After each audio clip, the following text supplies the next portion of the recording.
का फल उर्फ एक टुकड़ा रोटी। एक टुकड़ा रोटी खातिर के आए दिन आप सब भैया लोग देखत हुआ सरेआम दिन दहाड़े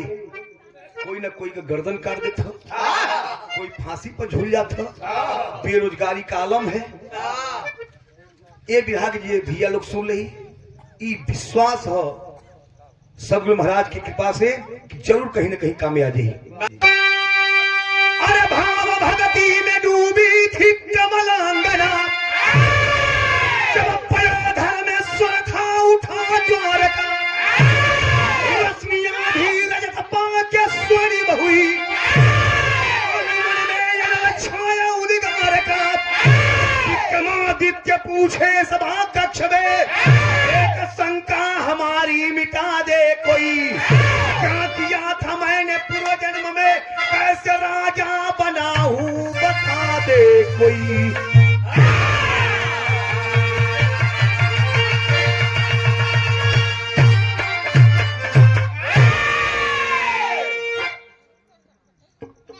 कहानी का शुरुआत होगा।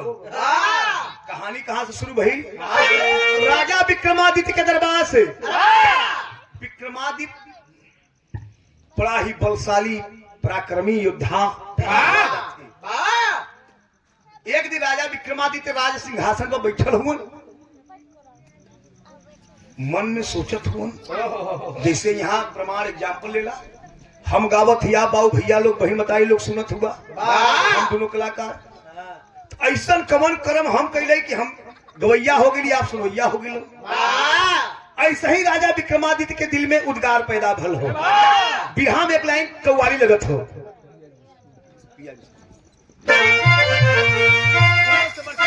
कोमल से पति बढ़ क्या हुआ कोमल से।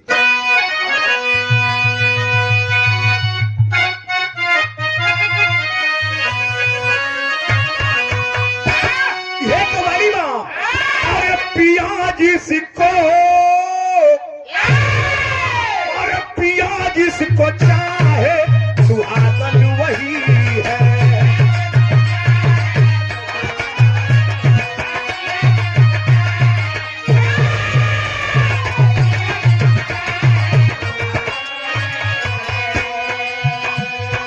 पिया जिसको चाहे सुहागन वही है।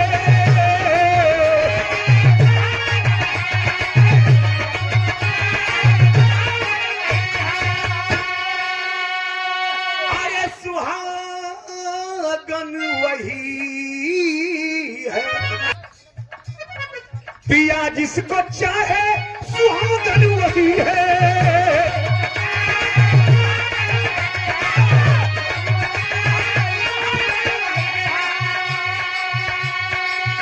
अरे सुहागन वही है। चले जो बिरहा में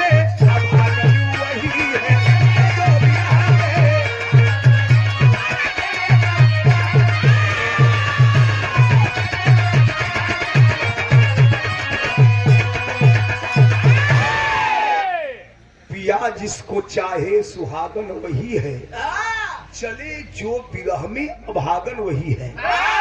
ये तक कव्वाली का नमूना न रहल, लेकिन विरहा के अंतर्गत बाबूजी गौर करेंगे, ध्यान देंगे कभी कितना उच्च स्तर का बात निकलन। इतना बाबू भैया लोग बैठल हुआ, जब तक हम गावत है बड़ा बढ़िया लगत है। भैया अगर जोन हंस बोलत है शरीर से अगर निकल जाए तो यही शरीर से आप सब भैया लोग भिड़ा करे लगवा। यही लिए कवि जी लिखत हो उनका, अरे रहेगी न हरदम किसी की जवानी।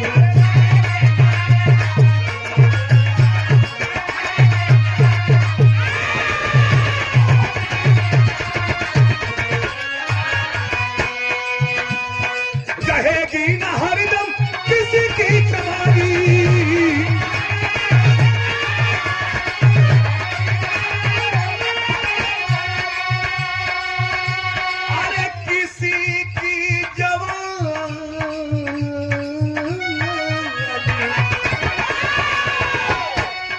उतर जाए, अरे उतर जाए, अरे उतर जाएगा एक दिन चेहरा से पानी, उतर जाएगा एक दिन चेहरा से पानी।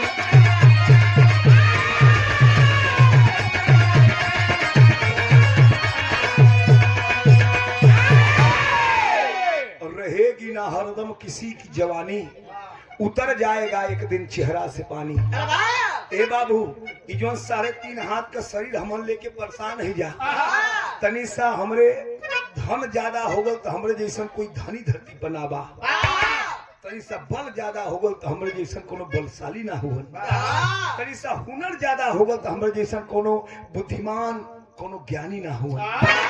ये है मैं बाबूजी, लेकिन गौर करेंगे इतना बाबू भैया लोग बैठल हुआ, अगर इस शरीर से हंस निकली तो कोई माई के लाल की जरूरत ना हो कि ये हंस के रोक ले, जबकि मरना सुनिश्चित है, ये प्राकृतिक नियम है। आया है सो जाएगा राजा रंग फकीर, मरना तो तय है, लेकिन इन्होंने क्या दिया? क्यों पूजा करते हैं हम संत रविदास जी की? इस पे कभी आप लोग विचार करते हैं? अब एक तरह से बुरा न मनिहा लोग बाबू, बुरा मत मनिहा लोग, एक तरह से ये जो हम महोत्सव मनाओ थी जा, यहाँ सब लोग मौज मस्ती करत हो, पिकनिक मनाओ, दारू पी के पूजा करके। हाँ, दुर्गा जी का पंडाल लगल वहां बजत हो, गीत सुनत हुआ, हाँ लगा दी चलिए हुक राजा जी। अब दुर्गा माई हुआ सुनिए, पूजा कैला हम रविदास जी का पूजा करते हैं, दारू पी के मस्त है, कमर देखा थी कैसे हिलावत, दारू में ऐसे भक्ति चली। यही लिए करी ना कि सबका हो सहयोग, तभी ये ताना वाना बदलेगा, कुछ तुम बदलो कुछ हम बदले, ये तभी जमाना बदलेगा। किसी एक के चाह देने से कुछ नहीं होगा। उनकी सबसे बड़ी भक्ति ये है कि उनके बताए हुए मार्ग का स्मरण करें हम लोग। बात समझ आई ना मेरी? यही से नजम को भाव लग गई। भ्रमण गुंजार करके छुप गया था फूलों में, आजकल भूल गया भाव के वसूलों में, जो किसी विद्वानों की बैठी रही टोली थी, सुन करके सबकी बंद हुई बोली थी, खूब नाराज हुए कक्ष हुआ खाली है, बजाय का ज्योतिषी बोला बजा के ताली है, मेरे भगवान जब कि कृष्ण वन में जाएंगे, मेरे भगवान जब कि कृष्ण वन में जाएंगे, वही एक साधु है जो भेद को बताएंगे।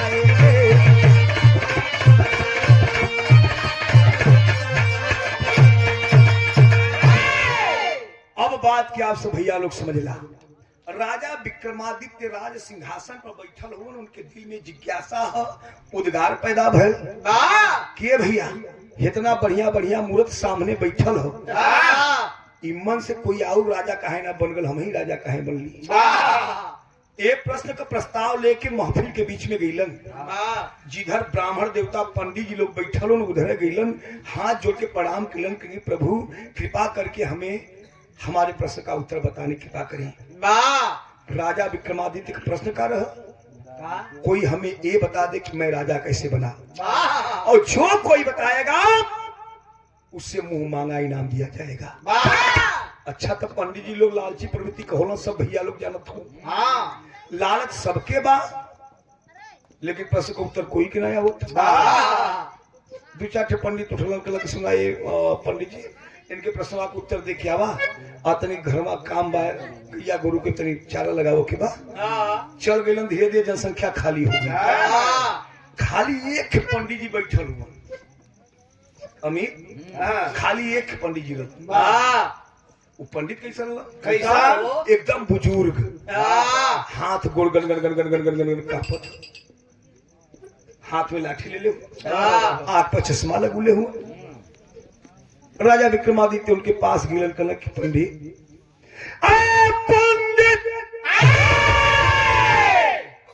पंडित जी कलन की का भाई राजा, कह बतावा कुल पंडित चल गया तो ही बड़का ज्ञानी हुआ हमरे प्रश्न को उत्तर बतईबा कहे राजा सुना जो मार घमंड में चूर हुआ ना तो हम के मरे के हमहू के मरे के हो अंतर का हो तोहरे साथे तैसा दू चार ठे आदमिया ज्यादा जई है हमरे सथमा हम दू चार ठे कम जई है लेकिन मरे के तो तय हो लेकिन अंतर ये है अंतर इतना हो तो राजा विक्रमादित्य कहलन कि आखिर बाबा हमारे प्रश्न का तो उत्तर तो बतावा कहे राजा सुना अगर प्रश्न का अपने उत्तर जानना चाहत हुआ तो तोहरे प्रश्न का उत्तर यहाँ ना राजा विक्रमादित्य हाथ जोड़ कहने बाबा वो हमारे प्रश्न का उत्तर मिली कहाँ कहे सुना तोहरे प्रश्न का उत्तर अगर जानना चाहत हुआ तो चल जा कृष्ण वन में और जब कृष्ण वन में जइबा ए राजा एगो मोटा सा बरगद का पेड़ बा वही पेड़वा के नीचे एगो साधु बैठल हो आ जानत हुआ कैसन हो कैसा उनके अंग अंग में कीड़ा पड़ल पिलुआ पड़ल यानी वो कोढ़ी हुआ खून मवाज गिरत हो शरीर भर माछी मक्खी बैठल है ओकरे उपरांत ध्यान मुद्रा लगुले हुन ओ परम पिता परमेश्वर सदगुरु स्वामी जी महाराज के चरण में हे प्रभु हे 184 से हमें छुटकारा दे दा वह तोहरे प्रसवा के उत्तर बताइए ए बाबू देख रहे हैं राजा विक्रमादित्य हाथ जोड़ल कहलन कि बाबा इतना बड़ा घोर जंगल अब तमाम बरगद का पेड़ हुई कोने पेड़ के नीचे जाओ बेटा कहीं घबरा मत राजा सीधे तू जंगल में जब जइबा तू एक मोटा सा बरगद का पेड़ बा जो ने नीचे साधु बैठल हो देखे बाबू आज राजा विक्रमादित्य घोड़ा पर सवार भेलन हाथ में तिगा ले हुन चल प्रसन्न हुई कृष्ण वन में आज जब कृष्ण वन में गईलन ये पंचो जाके देखा तुम साधु के शरीर भर माछी बैठल लेकिन ओकरे बाद भी ध्यान लगल पिता परमेश्वर में भव सागर से नैया पार करे खातिर की लालसा हो राजा विक्रमादित्य जब देखलन कोढ़ी के तो अंदर मैं पैदा हो गल लाजी भैया यही शरीरिया में दू ठे मन हो एक मनमा करला एक कमुआ करी अच्छा हो दूसर का तरे पगला मान जो बुरा हो ऐसे ही राजा विक्रमादित्य के अंदर मैं पैदा हो गल करण के रे ये कोढ़ी के हम अपने प्रश्न को उत्तर ले आएगी कल ना घोड़वे पर से आवाज देथूं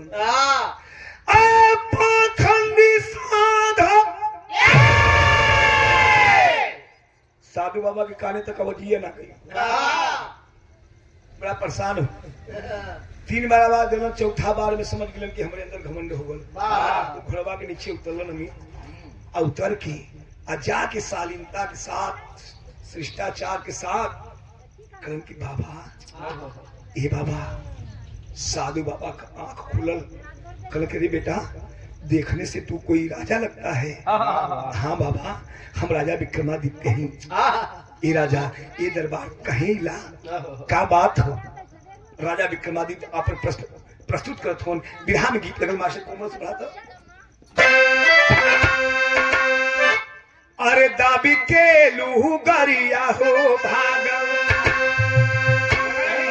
अब बजा क्या जारी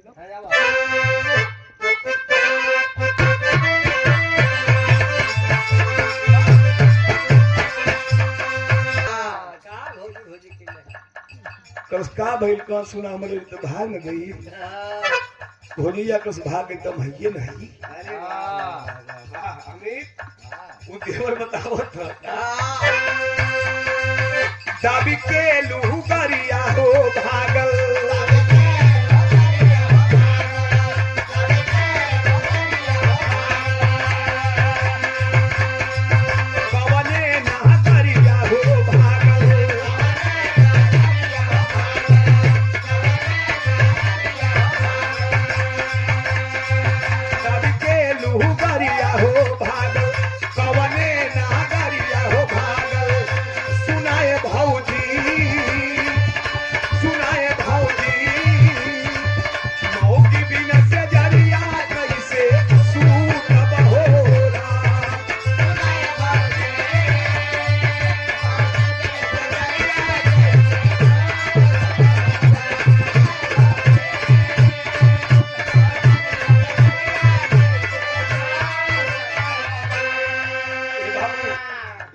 लेकिन राजा विक्रमादित्य हाथ जोड़ने हुए कि बाबा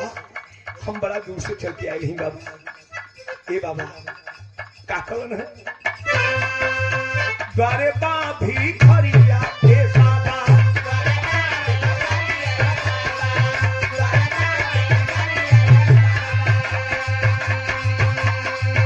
करता फुकरिया ए बाबा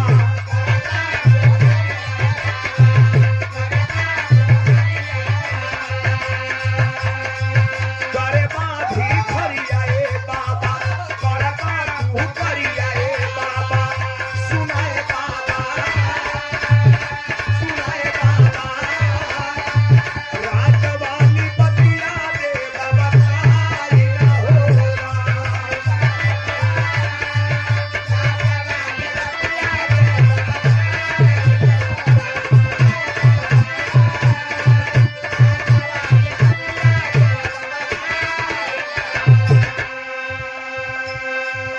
बिरहा के सुने वाले बाबू भैया लोग गौर करिहन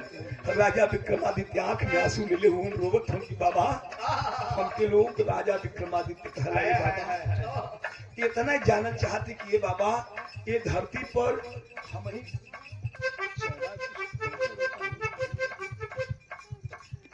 हाँ जोड़ ले हो कि बाबा इतना बता दा कि हम राजा किसे भैली इतना बतिया जब राजा विक्रमादित्य कहलन हो साधु बाबा के आंख से अश्रु के धारा गिरे लगे और रोवत हुआ ना ओठ पर मुस्कान भी हंसत भी हुआ विक्रमादित्य राजा कलन की बाबा रोकतो हुआ हंसतो हुआ मतलब का साधु बाबा कलन की बेटा मत पूछा तोहरे प्रश्न का उत्तर में चाहत हुआ तो सुना यहाँ तोहरे प्रश्न का उत्तर ना कहा बतौल छत्तीसगढ़ राजा के भाई ले सुगाना हो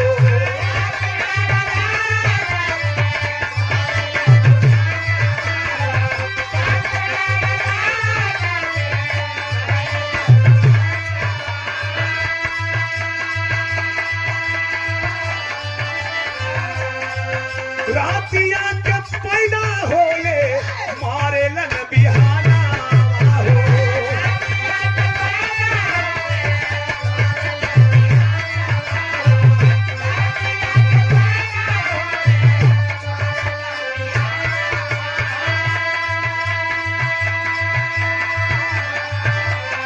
भाई के पायरिया हो राजा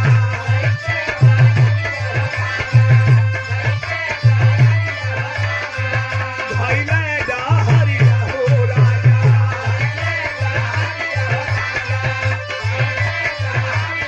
भाई के पायरिया हो राजा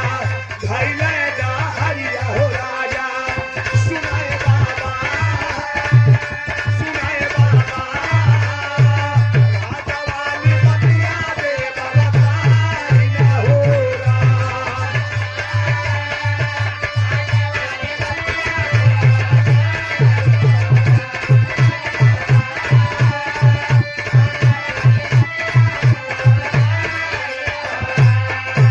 ए बाबू राजा विक्रमादित्य कहन की बाबा इतने बता दा कि हम राजा कैसे भईनी साधु बाबा कहन के बेटा तोहरे प्रश्न का उत्तर यहाँ ना हो अगर जानना चाहत हुआ तो चल जा छत्तीसगढ़ राजधानी में और छत्तीसगढ़ राजधानी में जब जइबा तो छत्तीसगढ़ राजा की रानी के तन से सझिया के सुंदर बिटवा लड़का के जन्म होला आज जानत हुआ राजा जब सूर्य का किरण फुटल यानी बिहान होला तो उ लड़कवा मर जाला उ है तोहरे प्रश्न का उत्तर बताई देखें बाबूजी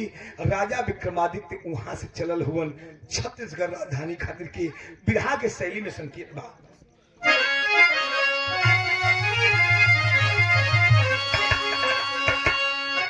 और मैं खाने में तबाही आ गई मैं खाने में तबाही आ गई सुषमा साज पयोधर चले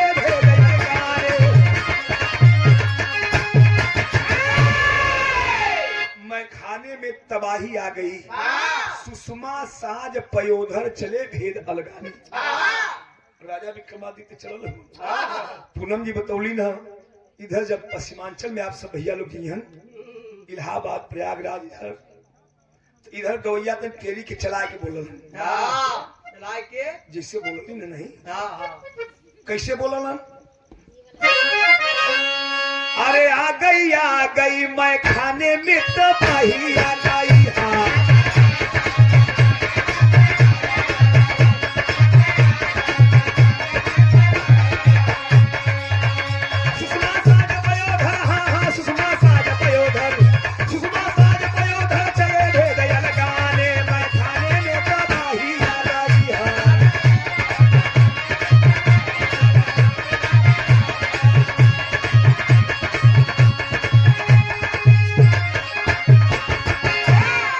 सौधनिया के लोग चला के बोल नहीं थे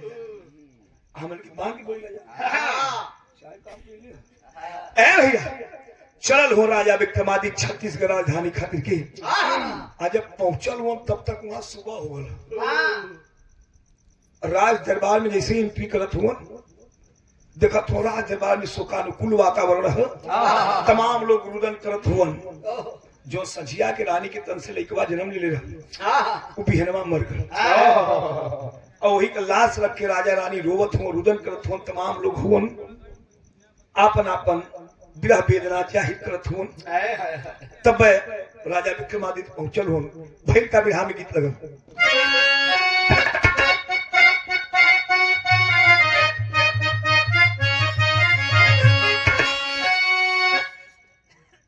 जौने गीतिया के भी आप सब भैया लोग सुन ला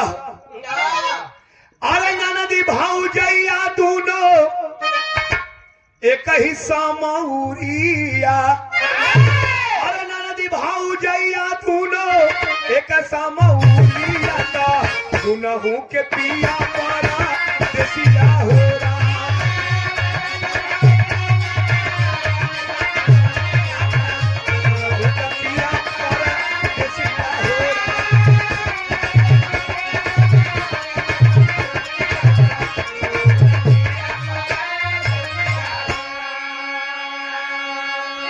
गीत रहा लेकिन बिरहा के अंतर्गत राजा विक्रमादित्य राज दरबार में एंट्री के लिए भाई लगा अरे तो छत्तीसगढ़ में देख लगले जाके राजा ज्ञानिया अरे छत्तीसगढ़ में देख लगले जाके राजा ज्ञानिया तो लसिया धाई ना दुआरे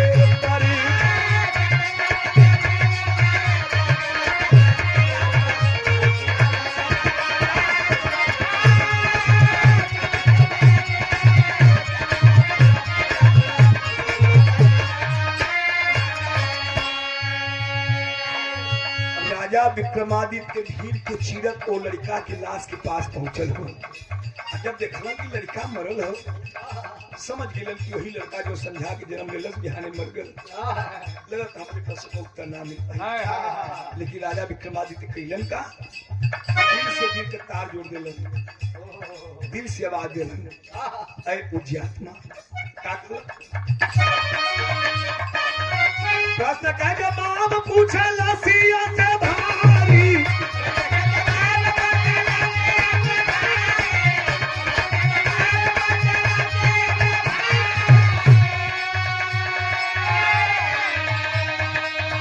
आई आवाज जो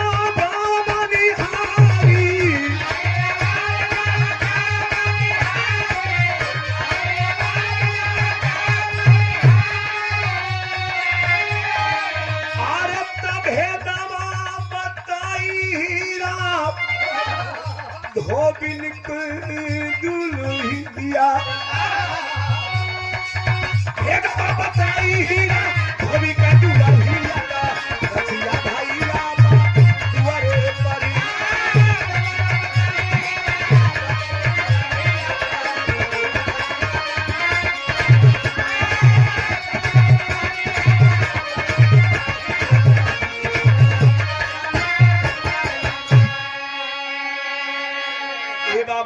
ए बाबू राजा विक्रमादित्य उमरल लाश के पास खड़ा होके बैठ के आवाज दिलन की ऐ पूज्यात्मा बस इतना बता कि मैं राजा कैसे बना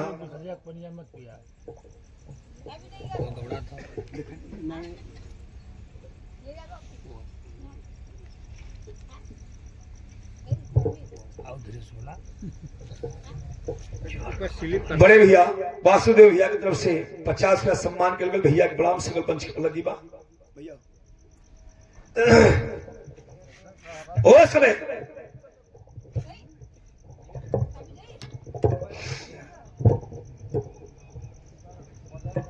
राजा विक्रमादित्य वो मरल लड़का के लाश के पास पहुंचल हुआ अब मन से तार जोड़ल कहल कि आए पूज्य आत्मा बस इतना हमें बता दे कि मैं राजा कैसे बना। जानते हैं बाबू उस मरे हुए बच्चे के शरीर से आवाज आई, अरे राजन तेरे प्रश्नों का उत्तर मेरे पास नहीं है, अगर तू जानना चाहता है तो चला जा गांव मनिहारीपुर, वहीं हीरा धोबी का दुल्हन बताई है कि तू राजा कैसे भीला। देखें बाबूजी आज राजा विक्रमादित्य फिर घोड़ा पर सवार भीलन गांव मनिहारीपुर खातिर चलन। जब गांव मनिहारीपुर गए हुन हीरा धोबी का घर खोजत हुन, सुबह का बेला हो राजा घोड़ा पर सवार घूमत हो, चारों तरफ पूछत हुन इधर हीरवा जोन बा एक टूटल चारपाई पर लेटल हो, गधा पर लादी लदले हो, मन ही मन धोबी गीत गुनगुनाथ। राजा विक्रमादित्य पहुंचलन कल का भी आए हीरा धोबी के घर ही है बा, तब तक तो हिरबा कर्मनाए न लगल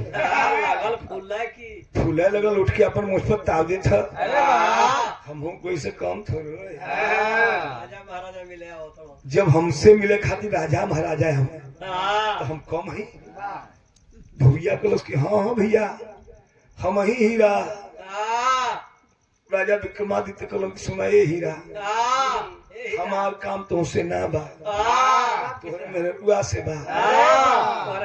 से काम बा भैया। तब तक तो हिरवा कर मनाया गल की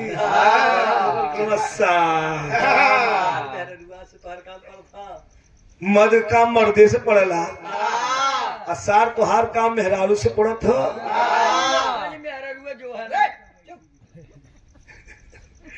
उठौलस हिरवा हम उमरा सारा बा जैसे ही मोगरा उठा के मारल चाहा था तब तक तो राजा विक्रमादित्य लसन गई कौन सुनाए हीरा उमा धर्म को बहिन नहीं। हिरवा बड़ा गदगद भल कलश के ऐसे कहा न कहता हम तो हार बनोई तू हमार कम भैया वह जानला लेकिन एक बार बहनिया से हमारे भेंट करा देता कल सुना वो तो घरे ना बा पोखरबा पर लादी लेके गई वो धोवत बा चना वो जब भेटिया करा दे आगे आगे गधा को एक पगहा पकड़ ले हिरवा जात पीछे से राजा विक्रमादित्य जात हुआ कुछ दूरी पर हुआ पोखरवा लगल ताव देवा की अरे हरे हरे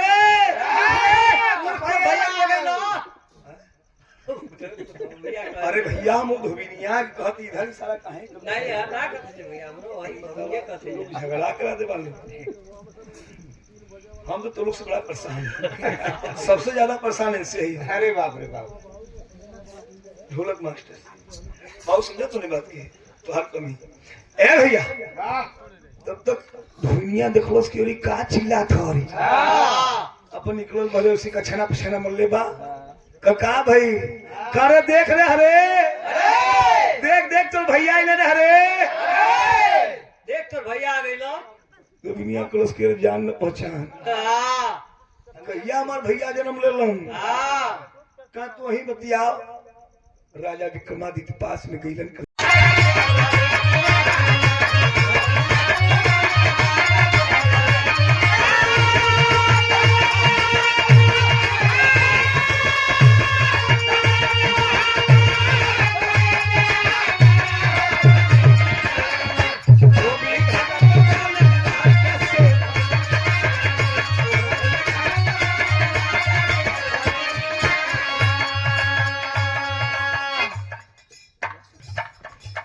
पहली बात धोबी घाट पर बोलल राजा से धोबिनिया ना कलश की सरकार अगर जानना चाहत हुआ तो एक हमारी बात सुना का सुनीला पूर्व जन्म का हाल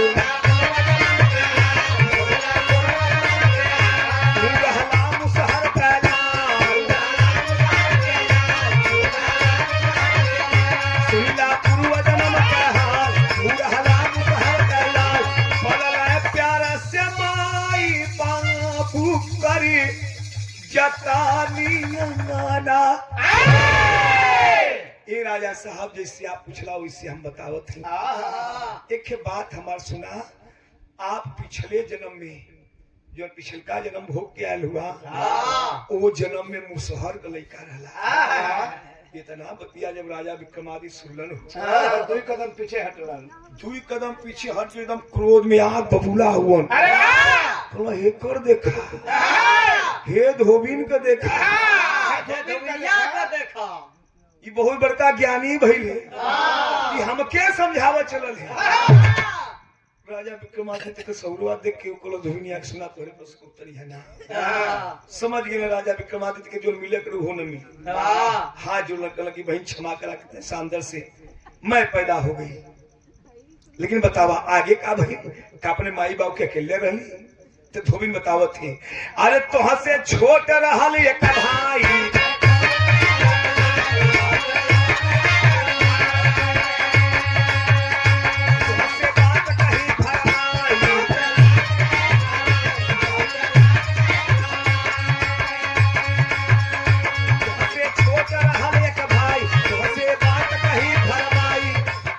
उनके बाद जन्म ली तोहरी हम बहिनिया। बात बदल गई, गौर करेंगे बाबूजी। वो धोबिन कलश के सरकार पिछले जन्म में मुसहर का लड़का रहला। राजा विक्रमादित्य करण का हम अकेले रहली अपने माई बाबू के कहना तोरे पिठिया के खेतवा छोट भाई रह। ये सरकार वही तो छोटका भाई के पीठी के द्वार पिछले जन्म के छोटकी बही रही हम। राजा विक्रमादित्य के बाबूजी आंख में जिससे आंसू सावन भादो के नाई छुअत की बहन एक बात हमके तू बतावा, पिछले जन्म के तू हमारी बहन न हो, तू धोबी के घरे जन्म पा गईलू, हम राजा हो गईली। जब इतना बड़ा तू ज्ञानी हो तो हमार छोटका भैया कहाँ हो, कहाँ हमार माई बाबू हुवन, आ काहे ऐसा भयल। धोबिन समझावत है विदेशिया में।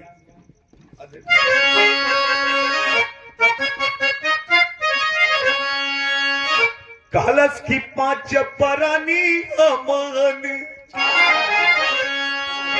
ए भैया पिछले जन्म हो माई बाबू छोटका भैया आहा तू बीरानावा पड़ल काला सूखा अरे मिले ना भोजनावा हो आ खैले बिना तड़ा पई हई पारा नावाई बीराना।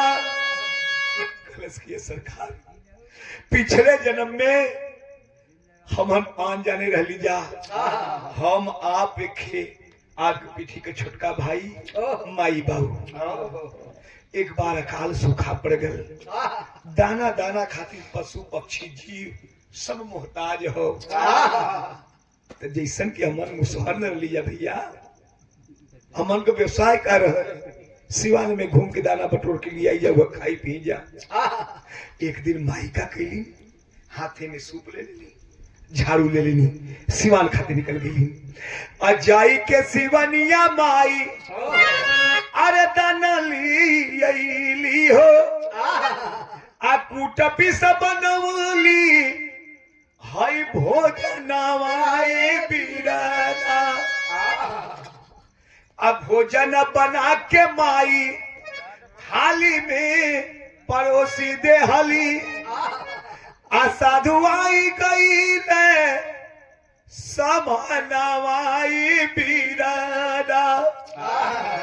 भैया माई सिवाने में गई, सिवान भटकर भटकर इतना सा दाना बटोर के लिए आई माई, ओके कूट के पीस के 5 गो रोटी तैयार कैलस, 5 जाने के थाली में लगा देलस। चाचा 5 जाने के थाली में लगा देलस। जैसे ही माई भोजन लिया के दुवरिया के अंदर होके समनवा रखत है, बाबू बैठल हुआ, छोटका भैया बैठल हुआ, आपो बैठल हुआ। जैसे ही जाके माई परोसत है तब तक खेसाद हुआ गिलन आके अलग जगा दिलन। अब भोजन करावा माई हर लगल बाटी भूखिया हो, खैले भी न तड़ा पई हई पारा नवाई पीराना आई ना जात बा खाली पेट खाने के। आँख मर्दवा तू आदमी हो चुप रहा। वो समय भाई का पहपट में संकेत हो।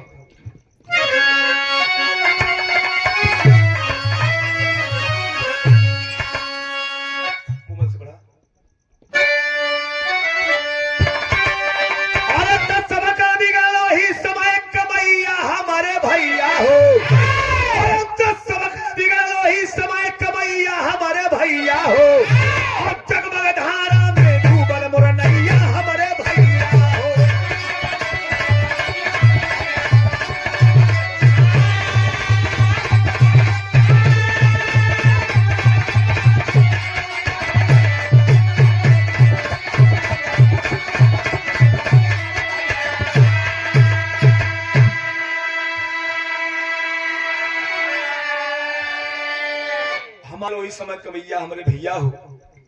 और डगमग धारा में डूबल मोर नैया हमारे भैया हो। भाई का भैया अरे भिख मंगा को बाबूजी अपने द्वारे फटकार हो, अम्माई गारी देवई लगली है छोटका भैया मारे हो। जैसे ही दुअरबा पर साधु बाबा गईलन बाबू फटकार के भाग गिरन जो जो जो जो जो भाग कोनो और दुआरी ना लोकलो तुखे माई निकलल कलस के करे दोगला नीच पापी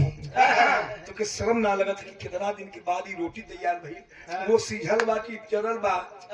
ई हो ना देखल तब तू आके लख जगा देले चुप। इतना बतिया तो माई बाबू कहल, लेकिन जौन तोहरे पिठिया के छोटका भैवा रह हाथी में डंडा उठौलस आ गैलो इस साधु बाबा के पिठिया पर 5-6 डंडा मार दे। अब जब साधु बाबा के पीठी पर डंडा लगल तो पिठिया सुरावत निकल गई ना। आज हम निकलना तो हम कम थोड़ो रही, अगवा से हम आवत रही। हम कहली करे दोगला तो के शर्म लाज नहीं हो। ई अकाल पड़ल दाना दाना खाते सब मोहताज है, तू आए के तैसा देखबो के लिए रोटी देखल चाहती है, वो छिलल चाहती है। अगर तो के इतने भूख लगल हो तो जो कहीं गंदा बटोर के खा ले तो आत्मा तृप्त हो जाए। यही है कर्म बाबूजी, यही कर्म है। अगर अच्छा चाहत हुआ अच्छा कर्म करे तो हुई। वाह वाह। लेकिन भाई का आल्हा में प्रमाण मिलल।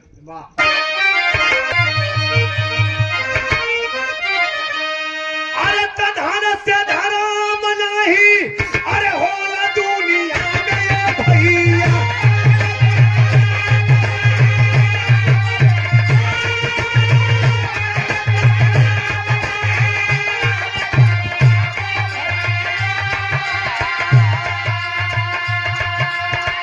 लेकिन धर्म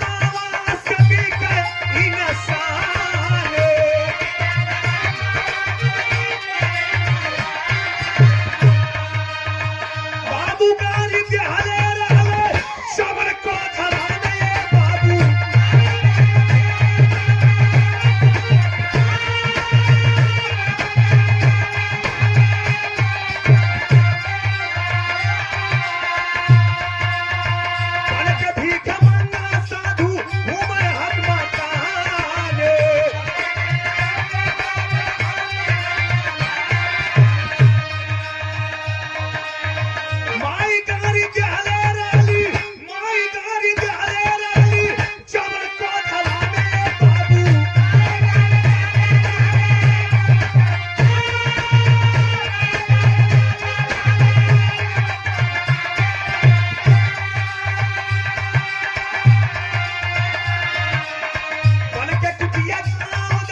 का सुना जौन बाऊ दुअरवा से फटकार के भगौले रहलन जौन सबसे पहले आप कृष्ण वन में गए रहला जौने साधु के अंग अंग में कीड़ा पड़ रहा जौन कोढ़ी साधु रहलन कोई और ना पिछले जन्म के तुहार बाऊ हूं जौन दुअरवा से अतिथि देवो भव अतिथि भगवान से भी ऊंचा होता है फटकार के भगा दिलन यही से ओ जन्म के कर्म का फल ए जन्म में कोढ़ी बन के भरत हुआ ओकरे उपरांत ध्यान लगले हुआ हे परम पिता परमेश्वर ये भवसागर से नैया पार लगा दा ए सरकार दूसर की बात जौन तोहरे महलिया में के कुतिया काला रंग पिल्ली है ओके ही पता ना कि अच्छा का भैया मार ले रहले अच्छा मन कंदवा से राजा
सरकार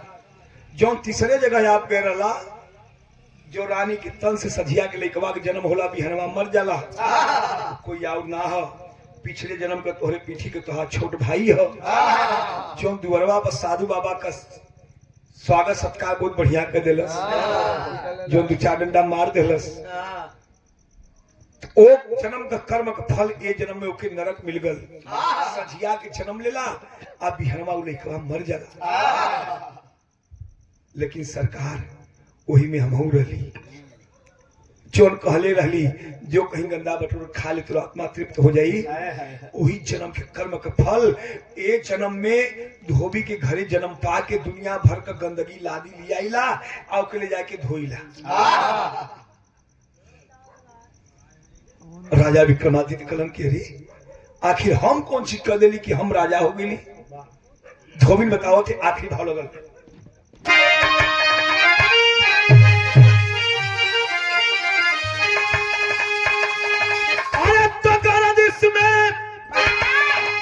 हिमालय का हिलवा चोटिया तो पवला तो जब तू भी ना हो खिया के रोटिया